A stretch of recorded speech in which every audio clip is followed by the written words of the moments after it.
الحمد لله نحمده ونستعينه ونستغفره ونعوذ بالله من شرور أنفسنا ومن سيئات أعمالنا من يهده الله فلا مضل له ومن يضلله فلا هادي له ونشهد أن لا إله إلا الله وحده لا شريك له ونشهد أن سيدنا ومولانا محمدا عبده ورسوله أرسله بالحق بشيرا ونذيرا وداعيا إلى الله بإذنه وسراجا منيرا أما بعد فأعوذ بالله من الشيطان الرجيم بسم الله الرحمن الرحيم يا أيها الذين آمنوا إذا قمتم إلى الصلاة فاغسلوا وجوهكم وأيديكم إلى المرافق وامسحوا برؤوسكم وأرجلكم إلى الكعبين وقال رسول الله صلى الله عليه وسلم إن أمتي يدعون يوم القيامة غرا محجلين من آثار الوضوء فما استطاع منكم أن يطيل غرته فليفعل أو كما قال عليه الصلاة والسلام لا وضوء لمن لم يذكر اسم الله إن الله وملائكته يصلون على النبي يا أيها الذين آمنوا صلوا عليه وسلموا تسليما اللهم سيدنا مولانا محمد وعلى آل سيدنا مولانا محمد كرلگيا كندوريمون شتو সোনার মদিনায় স্বপ্নে যোগে পাইবা দেখা হইলে তার দেওয়ানা আল্লাহুম্মা সাইয়্যিদিনা মাওলানা মুহাম্মদ وعلى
सारा जहां हमारा। तू मर्द मुसलमान हो, तू मर्द मुसलमान, तू मर्द मुसलमान हो, तू मर्द मुसलमान। एक हाथ में तलवार, एक हाथ में कुरान, एक हाथ में तलवार, एक हाथ में कुरान। আলহামদুলিল্লাহ, শুকরিয়া আদায় করছি সেই মহান রব্বুল আলামিনের দরবারে, যে মহান রব্বুল আলামিন আজকের এই পবিত্র জুমার দিনে, সপ্তাহের শ্রেষ্ঠ দিনে আল্লাহ পাক রব্বুল আলামিন আমাদেরকে জুমার নামাজ পড়ার জন্য তৌফিক দান করেছেন। সেজন্য আমরা সকলে শুকরিয়া আদায় করছি, আলহামদুলিল্লাহ। সম্মানিত মুসলিম কিরাম, আমাদের পার্শ্ববর্তী দেশ পাকিস্তান, সেখানে তারা তাদের অধিকারের জন্য লড়াই করতেছে। সেখানেও ইন্টারনেট সংযোগ বিচ্ছিন্ন রয়েছে। আমরা দোয়া করব আল্লাহর কাছে, যেভাবে আমরা বাংলাদেশের জন্য দোয়া করেছি, এখনো করতেছি, সেভাবে আমরা পাকিস্তানের আমাদের ভাই বোনদের দেখে যেন আল্লাহ পাক রব্বুল আলামিন হেফাজত করে। আল্লাহ পাক রব্বুল আলামিন যেটা ভালো মনে করে সেটা যেন অতি দ্রুতই করে দেন, সেজন্য আমরা সকলে দোয়া করবো ইনশাআল্লাহ। পাশাপাশি আগস্ট মাস চলতেছে। গত 14 আগস্টের মধ্যে হযরত মাওলানা দেলোয়ার হোসেন সাইদি রহমাতুল্লাহি আলাইহি মৃত্যু বার্ষিকী 1 বছর পূরণ হয়েছে। আমরা দোয়া করেছি আল্লাহ পাক রব্বুল আলামিন যেন তার কবরটাকে জান্নাতের বাগান বানিয়ে দেয় এবং তাকে যেন জান্নাতের উচ্চ মাকাম দান করে দেয়। 15 আগস্টের মধ্যে আমাদের একজন বড় আলেম, যিনি দীর্ঘ 11 থেকে 12 বছর পর্যন্ত জেলের মধ্যে বন্দী হয়েছে, যে কোনো কারণেই হোক, 15 আগস্টের মধ্যে তার বোন ইন্তেকাল, দুনিয়া থেকে চলে গিয়েছেন। তিনি সে জানাজার মধ্যে অংশগ্রহণ করেছেন। আমরা আল্লাহর কাছে দোয়া করবো আল্লাহ পাক যেন সে আলেমকে যেন অতি দ্রুত মুক্তির ব্যবস্থা করে দেন। সেজন্য আমরা সবাই জন্য দোয়া করবো ইনশাআল্লাহ। সম্মানিত মুসলিম কিরাম, আল্লাহ পাক রব্বুল আলামিন কোরআন কারীমের মধ্যে ইরশাদ করেছেন, লাকুম দীনুকুম ওয়ালিয়া দীন, অর্থাৎ ধর্ম যার উৎসব তার। আমাদের বাংলাদেশের মধ্যে কি চলতেছে আমাদের সকলের ভালোভাবে জানা আছে। এর মধ্যে ইসলাম কোন সময় কোন হিন্দুদের গির্জার মধ্যে, ইসলাম কোন সময় কোন হিন্দুদেরকে জোরপূর্বক কোনো কিছু করা, তাদেরকে বাধ্যতা করে ইসলাম কোন সময় সমর্থন করে না। ইসলাম কোন সময় হিন্দু কাফেরদেরকে জোরপূর্বক ভাবে ইসলামের মধ্যে দখল করা, তাদের গির্জার মধ্যে হামলা করে, ইসলাম কোন সময় তাকে সমর্থন করে না। এই জন্য আমরা যদি আজ থেকে 1500 বছর আগে থেকে লক্ষ্য করি যে হযরত মুহাম্মদ মুস্তাফা সাল্লাল্লাহু আলাইহি ওয়াসাল্লাম হযরত সাহাবীদেরকে নিয়ে মসজিদে নববীর মধ্যে বসা ছিলেন। এমন সময়ের মধ্যে একজন বেদুইন আসলো। সেই বেদুইন এসে, সে কাফের এসে মসজিদে নববীর মধ্যে প্রস্রাব করে দিল। মসজিদের মধ্যে যখন প্রস্রাব করতেছে, সাহাবায়ে কেরামদের রক্ত গরম হয়ে যাইতেছিল। সাহাবায়ে কেরামরা চোখ লাল করে সবে মাত্র তাকে মারার জন্য যাবে, এই মুহূর্তের মধ্যে রাসূলুল্লাহ সাল্লাল্লাহু আলাইহি ওয়াসাল্লাম বলে, তোমরা চুপ থাকো, তোমরা বসো। তখন এরপরে রাসূল যখন তার প্রস্রাব করা শেষ হলো, তাকে ডাক দিল যে তুমি এদিকে আসো। তুমি কি জানো তুমি এখানে যে ইস্তিনজা করেছো, তুমি এখানে যে প্রস্রাব করেছো, এটা আমাদের ইবাদত খানা। এটার মধ্যে আমরা আল্লাহ পাকের কুদরতি পায়ের মধ্যে সিজদা দেই, এটার মধ্যে আমরা আল্লাহ পাকের তাসবিহ তাহলিল করি, এটার মধ্যে আমরা আল্লাহ পাকের সব আল্লাহ পাকের বিধান গুলো এটার মধ্যে পালন করি। তখন ওই বেদুইন মনে মনে ভাবতে লাগলো, আমাদের ইবাদত খানার মধ্যে যদি কোনো ব্যক্তি এসে যদি কোনো এভাবে প্রস্রাব করতো, আমরা তাকে মেরেই ফেলতাম। কিন্তু ইসলাম ধর্ম এমন সুন্দর ধর্ম, আমি প্রস্রাব করার পর আমাকে আমার কাছে রেখে আমাকে বুঝাইলো। তখন সে মুহাম্মদকে ডাক দিয়ে বললো, হে মুহাম্মদ, ইসলাম ধর্ম এত সুন্দর, আমার আগে জানা ছিল না, তুমি আমাকে সেই ইসলাম ধর্মের মধ্যে গ্রহণ করিয়ে নাও। তখন সে কালিমা লা ইলাহা ইল্লাল্লাহু মুহাম্মাদুর রাসূলুল্লাহ পড়ে মুসলমান হয়ে গেল। এরপরে এভাবে হযরত একদিন এক মুসলমান এবং একজন কাফের এসে হযরত মুহাম্মদ মুস্তাফা সাল্লাল্লাহু আলাইহি ওয়াসাল্লামের কাছে বিচার দিলেন যে জায়গা জমি নিয়ে দ্বন্দ্ব ছিল। যখন রাসূলের কাছে বিচার দিল রাসূল সাল্লাল্লাহু আলাইহি ওয়াসাল্লাম, রাসূল তো সব সময় ন্যায়ের পক্ষেই ছিলেন। রাসূলকে বলা হয়েছিল যে হে মুহাম্মদ, তোমাকে সারা পৃথিবীর রাজত্ব দিয়ে দিব, তোমাকে সারা দুনিয়ার যত ধন সম্পদ আছে সব ধন সম্পদ তোমরা তোমার পায়ের মধ্যে দিয়ে দিব, তারপর তুমি আমাদের বিরুদ্ধে কোনো সময় কোনো কথা বলিও না। তারপর রাসূলুল্লাহ সাল্লাল্লাহু আলাইহি ওয়াসাল্লাম তাদেরকে উত্তর দিয়েছেন, হে কাফেররা, তোমরা শুনে রাখো, আমার এক হাতের মধ্যে যদি তোমরা সূর্য দিয়ে দাও, আরেক হাতের মধ্যে যদি তোমরা চন্দ্র দিয়ে দাও, আমি তারপরে কোনো সময় অন্যায়ের কোনো সময় হক কথা বলা আমি বন্ধ করবো না। রাসূল সাল্লাল্লাহু আলাইহি ওয়াসাল্লাম এমন ন্যায়ের পক্ষে ছিল। রাসূলের কাছে যখন বিচার আসলো, এই দুইজন, একজন মুসলমান আর একজন কাফের যখন বিচার নিয়ে আসলো, তখন রাসূল সব কথা শোনার পরে সেই কাফেরের পক্ষে রায় দিল। রায় দেওয়ার পরে সে মুসলমান মনে মনে বলতেছে যে আমি মুসলমান, রাসূল অথচ আমার পক্ষে রায় দিল না, রাসূল রায় দিল হিন্দু, রাসূল রায় দিল কাফেরের পক্ষে। তখন সেই মুসলমান সাহাবী সে হযরত আবু বকরের কাছে গেল, হে আবু বকর, এই সমস্যা আমরা রাসূলের কাছে বিচার প্রার্থী হলাম, কিন্তু রাসূল আমি মুসলমান, আমার কাজ আমার পক্ষে রায় দিল না, কিন্তু সে কাফেরের পক্ষে রায় দিল। তখন হযরত আবু বকর বলেন, হে শুনো, রাসূল যে কথা যেটা রায় দিয়ে দিয়েছে, আমার তার বিপক্ষে কোনো কথা বলা, তার বিপক্ষে কোনো আপিল করা, তার বিপক্ষে কোনো কথা বলার ক্ষমতা আমার নাই। এরপরে ওই সাহাবী, ওই মুসলমান হযরত ওমরের কাছে গেল যে ওমর, এইভাবে আমরা রাসূলের কাছে বিচার প্রার্থী হলাম, রাসূল কাফেরের পক্ষে রায়, রাসূল কাফেরের পক্ষে রায় দিল, আমার পক্ষে রায় দিল না, অথচ আমি মুসলমান। তখন সেই মুসলমান রাসূল যখন হযরত ওমর রাদিয়াল্লাহু তাআলা আনহু কথা শোনার পরে বলল, তুমি একটু দাঁড়াও, আমি একটু ঘরের থেকে আসতেছি। যখন সে ঘরের মধ্যে গেল, ঘরের মধ্যে গিয়ে খোলা তরবারি নিয়ে এসে সেই কাফেরের, সেই মুসলমানের পুরা গর্দানটা আলাদা করে দিল। বলল যে রাসূলের বিচার তোমার পছন্দ হয় না, রাসূল যে রায়টা দিয়েছে রায়টা তোমার পছন্দ না, তুমি ওমরের কাছে আসছো, তুমি আবু বকরের কাছে আসছো। এরপরে এভাবে ইসলাম কোন সময় কোন হিন্দুদের প্রতি, ইসলাম কোন সময় কোন হিন্দুদের গির্জার প্রতি, কোন কাফেরের প্রতি আক্রমণ জোরপূর্বক তাদের প্রতি জোর দখল করে না, ওরাকে সমর্থন করে না।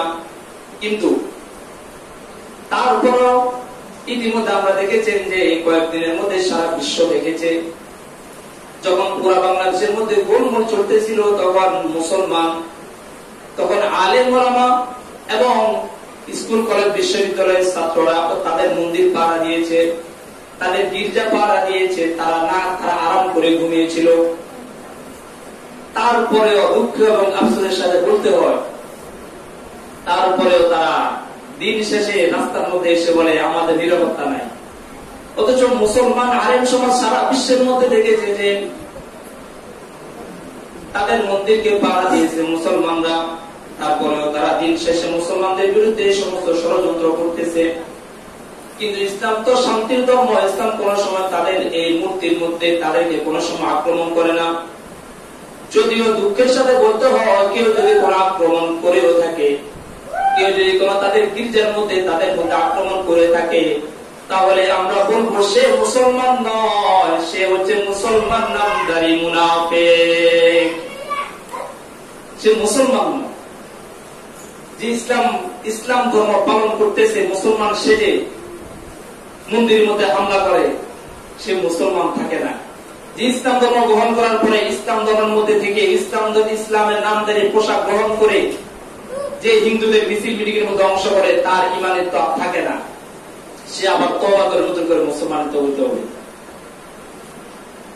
এভাবে এজন্য আমরা বলবো, বাংলাদেশের মধ্যে হিন্দুরাও থাকতে পারবে, আমাদের কোনো আপত্তি নেই, বৌদ্ধরাও থাকতে পারবে, আমাদের কোনো আপত্তি নেই, নাসারাও থাকতে পারবে, আমাদের কোনো আপত্তি নেই, কাদিয়ানীরাও থাকতে পারবে, এখানে আমাদের কোনো আপত্তি নেই। কিন্তু কাদিয়ানীরাও থাকতে পারবে মুসলমান নামধারীতে নয়। তারা থাকতে পারবে কাফেরদের নামদারির মধ্যে। এজন্য ইসলাম শান্তির ধর্ম। ইসলাম কোন সময় কোন কিছুর মধ্যে আক্রমণ করা, সমর্থন করা, জোরপূর্বক কোন হিন্দুদেরকে ইসলামের মধ্যে আনা, এটা ইসলাম সমর্থন করে না। সম্মানিত মুসলিম, যেহেতু আমার আলোচনা চলতেছিল পবিত্রতা, পাক পবিত্রতা সম্পর্কে, গত সপ্তাহ ওজুর বিষয়ে বিভিন্ন কথা বলেছি, আলোচনা করেছিলাম।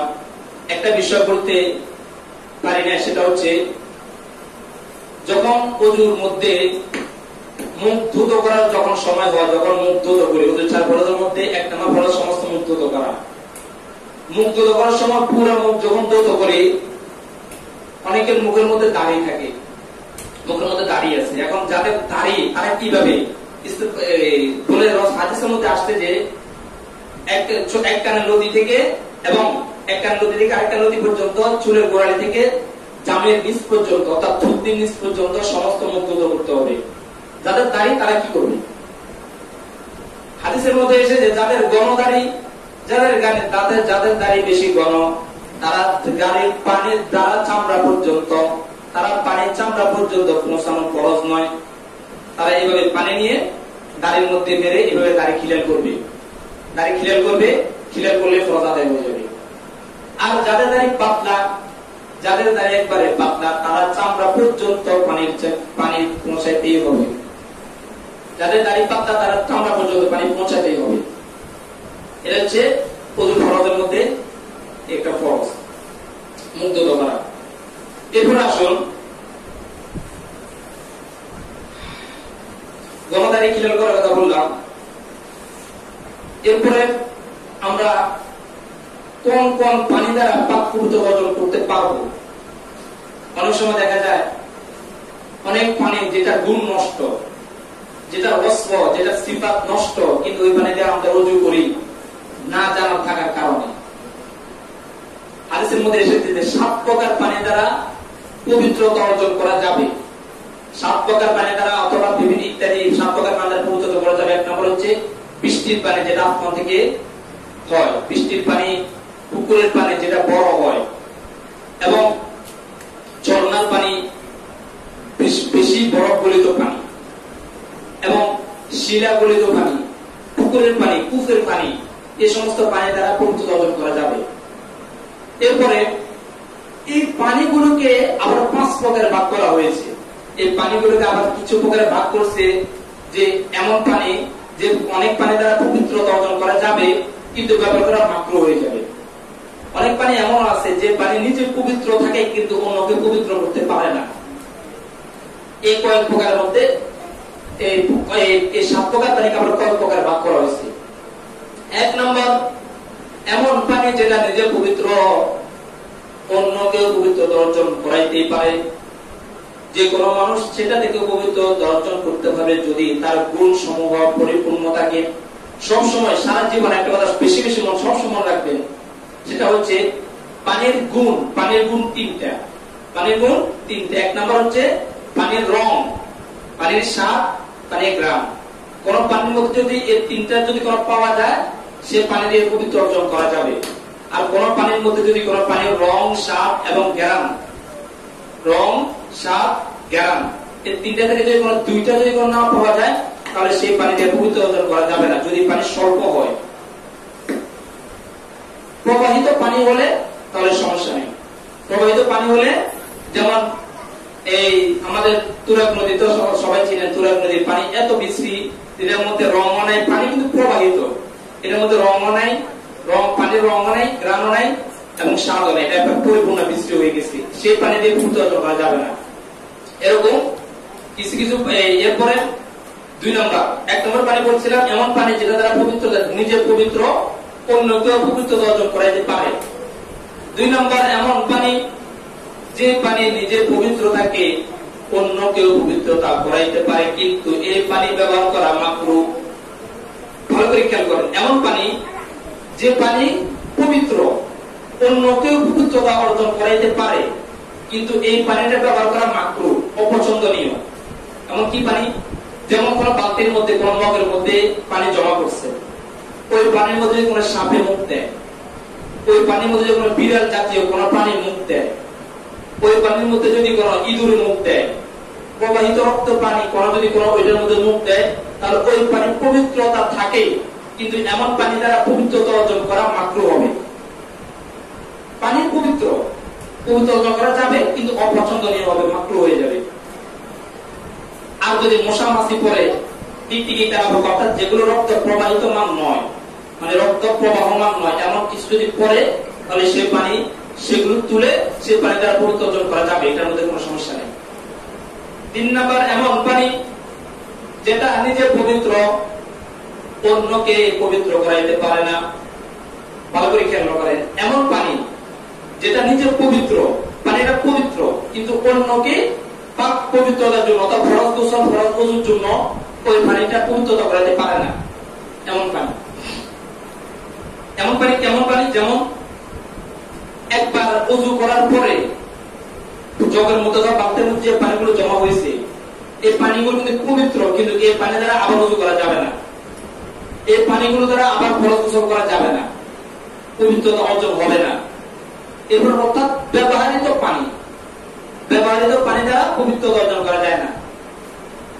এই সমস্ত পানিগুলো, পানির প্রকার হচ্ছে এই পানিগুলো দ্বারা পবিত্র অর্জন করা যায় না। আর পানির যে 3টা গুণ বলছি, এই 3টা গুণ সবসময় খেয়াল রাখবেন, খেয়াল রাখলে এই 3টা গুণ দ্বারা আপনার যে কোনো সময় পানি নির্ণয় করতে পারবেন। 3টা গুণ হচ্ছে পানির রং, স্বাদ, এরপর হচ্ছে গ্রাম। এরপর আসেন আমরা অনেক সময় রাসূলুল্লাহ সাল্লাল্লাহু আলাইহি ওয়াসাল্লাম একটা হাদিসের মধ্যে বলেছেন যে লা ওযুআ লিমান লাম ইযকার বিসমিল্লাহ, অর্থাৎ যে ব্যক্তি ওযুর শুরুতে, অর্থাৎ যে ব্যক্তি ওযুর মধ্যে বিসমিল্লাহ পড়ে নাই, আল্লাহ তাআলার নাম নাই, সে তার ওযু পূর্ণাঙ্গ হয় না। যে ওযুর মধ্যে আল্লাহ তাআলার নাম নাই, যে ওযুর মধ্যে মহান আল্লাহ পাকের নাম হয় না, নাম নেওয়া হয় না, সে ওযু পূর্ণাঙ্গ হয় না। ওযু হয়ে যায় ঠিক আছে, আমাদের ইমামের মতো ওযু হয়ে যায়, কিন্তু অনেক ইমামের মতো আল্লাহ মানে ওযু দোয়া করা ফরজ, কিন্তু ওযু হয়ে যায় ঠিক আছে, কিন্তু পূর্ণাঙ্গ ওযু হয় না।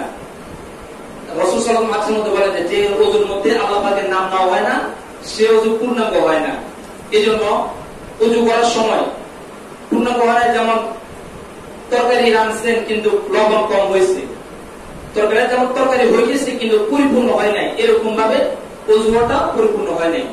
এজন্য রাসূল হাদিসের মধ্যে বলেছেন যে ওযু করার সময় যে ব্যক্তি বিসমিল্লাহ বলবে না, তার ওযু পূর্ণাঙ্গ হবে না। এজন্য ওযু করার সময় সকালে বিসমিল্লাহ বলবো। এরপরে একদিন হযরত আম্মা জান আয়েশা সিদ্দিকা রাদিয়াল্লাহু তাআলা আনহা হযরত মুহাম্মদ মুস্তাফা সাল্লাল্লাহু আলাইহি ওয়াসাল্লামকে জিজ্ঞেস করলো, ইয়া রাসূল, হে মুহাম্মদ, কিয়ামতের সময় লক্ষ কোটি কোটি মানুষ থাকবে, কিয়ামতের সময় অনেক অনেক মানুষ থাকবে, আপনি আপনার উম্মতকে কিভাবে চিনবেন? এটা আপনার উম্মত। কিয়ামতের সময় আপনার এই উম্মতটার জন্য আপনি কিভাবে সুপারিশ করবেন? এত মানুষ থাকবে, মুসা নবীর উম্মত থাকবে, ঈসা নবীর উম্মত থাকবে, সোয়া 1 লক্ষ সোয়া লক্ষ পয়গম্বরের উম্মতরা থাকবে, তাহলে আপনি আপনার উম্মতদেরকে কিভাবে চিনবেন? হযরত রাসূলুল্লাহ সাল্লাল্লাহু আলাইহি ওয়াসাল্লাম হাদিসের মধ্যে আমাদের আয়েশা সিদ্দিকার উত্তরে বলেন, ইন্না উম্মতি ইউদআউনা ইয়াওমাল কিয়ামাতি আই ইন্না উম্মতি ইয়াওমাল কিয়ামাহ, অর্থাৎ নিশ্চয় আমার উম্মতদেরকে আমি কিয়ামতের সময় চিনব। ইয়াওমাল কিয়ামাতি গুররাম মুহাজ্জালিনা মিন আযারিল ওযু, অর্থাৎ আমার উম্মতকে আমি কিয়ামতের সময় চিনব যে আমার উম্মত দুনিয়ার মধ্যে থাকতে 5 ওয়াক্ত নামাজের সময় 5 বার ওযু করত। অনেক অনেক এমন মানুষ রয়েছে যে তারা সব সময় ওযু অবস্থায় থাকে, তাহাজ্জুদের সময় ওযু করে, ফজরের সময় ওযু করে। তো রাসূল বলেন যে যারা আমার দুনিয়াতে থাকতে নামাজের জন্য ওযু করত, আমি কিয়ামতের সময় সেই মানুষগুলো, আমার সেই উম্মতগুলো যে স্থানগুলো তারা ওযু করত, মুখমণ্ডল, হাত এবং পা, অর্থাৎ যে স্থানগুলোর মধ্যে পানি পৌঁছাতো, সেই স্থানগুলো কিয়ামতের সময় নূরে নূরান্বিত হয়ে ঝলমল করবে। সুবহানাল্লাহ। রাসূল বলেন যে কিয়ামতের সময় আমার উম্মতকে আমি এভাবে চিনে ফেলব, তাদের ওযুর যে স্থানগুলো, তাদের ওযুর স্থানগুলো কিয়ামতের সময় নূরে নূরান্বিত হয়ে ঝলমল করবে, নূরে ঝলমল করবে। আমি চিনবো এটা আমার উম্মত, আমি চিনবো এই উম্মতটার জন্য আমি সুপারিশ করা লাগবে। এবার আবার রাসূল সাল্লাল্লাহু আলাইহি ওয়াসাল্লাম বলেন, ফামাসতাতা মিনকুম আন ইউতিলা কুরবাতাহু ফালইফআল। আমার উম্মতরা যেন ওযু করার সময় খেয়াল রাখে, তারা যেন ওযু করার সময় একটু যতটুকু পর্যন্ত পানি পৌঁছাইতে পারে ততটুকু পর্যন্ত পানি পৌঁছা, অর্থাৎ ফরজ যতটুকু এই পর্যন্ত পানি পৌঁছাবো, যদি সম্ভব হয় আরো একটু উপরে পানি তোলা যায় তাহলে আরো একটু উপরে পানি তুলবো, যদি সম্ভব হয় পায়ের টাকনো আরো একটু উপরে পানি তোলা যায় তাহলে আরো একটু উপরে তুলবো। রাসূলের হাদিস বলে যে যারা এভাবে একটু বেশি তুলবে, যত বেশি তুলবে তত বেশি নূরে নূরান্বিত হবে, যত বেশি পানি যাবে তত বেশি কিয়ামতের সময় নূরে নূরান্বিত হবে। আমি চিনি বলবো এটা আমার উম্মত। এজন্য ওযু করার সময় সবসময় খেয়াল রাখবো, ওযু করার সময় আমরা সবসময় যতটুকু পর্যন্ত পানি পৌঁছানো যায় এইটুকু পর্যন্ত পানি পৌঁছাবো। আর এটা মনে রাখবো আমরা সবসময় যে এই ওযুর কারণে আল্লাহ পাক, এই ওযুর কারণে রাসূল, আমাদের রাসূল